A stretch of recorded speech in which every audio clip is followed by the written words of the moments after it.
আসসালামু আলাইকুম ওয়া রাহমাতুল্লাহ। প্রিয় দর্শক, এই ভিডিওতে আলোচনা করব সূরা বাকারার শেষ 3 আয়াতের ফজিলত। এক, সূরা বাকারার শেষ 3 আয়াত হলো লিল্লাহি মা ফিস সামাওয়াতি ওয়া মা ফিল আরদ হতে শেষ পর্যন্ত।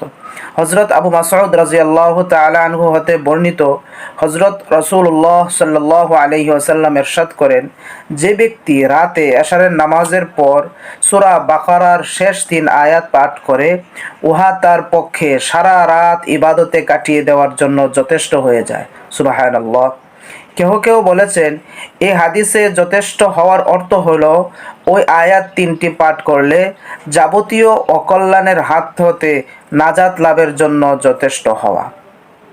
প্রিয় দর্শক, সূরা বাকারার শেষ 3 আয়াতের 2 নম্বর ফজিলত হলো হযরত নু'মান বিন বশির রাদিয়াল্লাহু তাআলা আনহু হতে বর্ণিত, নবী করিম সাল্লাল্লাহু আলাইহি ওয়াসাল্লাম বলেছেন, আল্লাহ তাআলা আসমান জমিন সৃষ্টির 2000 বছর পূর্বে কলমকে লৌহে মাহফুজে লেখার জন্য নির্দেশ দেন। সেখানে কলম মহান আল্লাহর ইচ্ছা অনুযায়ী সৃষ্টি জীবের অদৃশ্য সাব্যস্ত করে। সেখান থেকে মহান আল্লাহ এমন 3টি আয়াত নাজিল করেছেন যা দ্বারা সূরা বাকারা সমাপ্ত করা হয়েছে। প্রিয় দর্শক, সূরা বাকারার শেষ 3 আয়াত অনেকেই আমরা জানি, কিন্তু অনেকের উচ্চারণ ঠিক হয় না। তো আমরা উচ্চারণগুলো মিলিয়ে নিব ইনশাআল্লাহ। বিসমিল্লাহির রহমানির রহিম।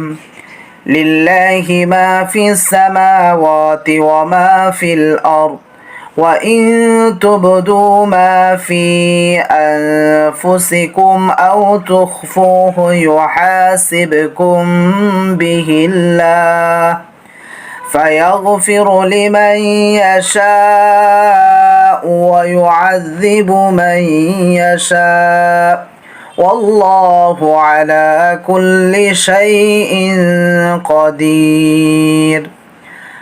آمن الرسول بما أنزل إليه من ربه والمؤمنون كل آمن بالله وملائكته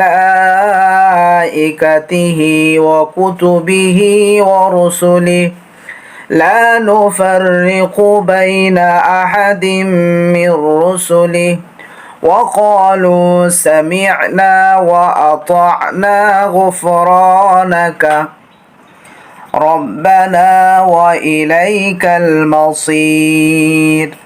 لا يكلف الله نفسا إلا وسعها لها ما كسبت وعليها ما اكتسبت ربنا لا تؤاخذنا إن نسينا أو أخطأنا ربنا ولا تحمل علينا إصرا كما حملته على الذين من قبلنا ربنا ولا تحملنا ما لا طاقة لنا به واعف عنا واغفر لنا وارحمنا أنت مولانا فانصرنا على القوم الكافرين. প্রিয় দর্শক, আল্লাহ সুবহানাহু ওয়া তাআলা আমাদের সকলকে আমল করার তৌফিক দান করুন। আমিন।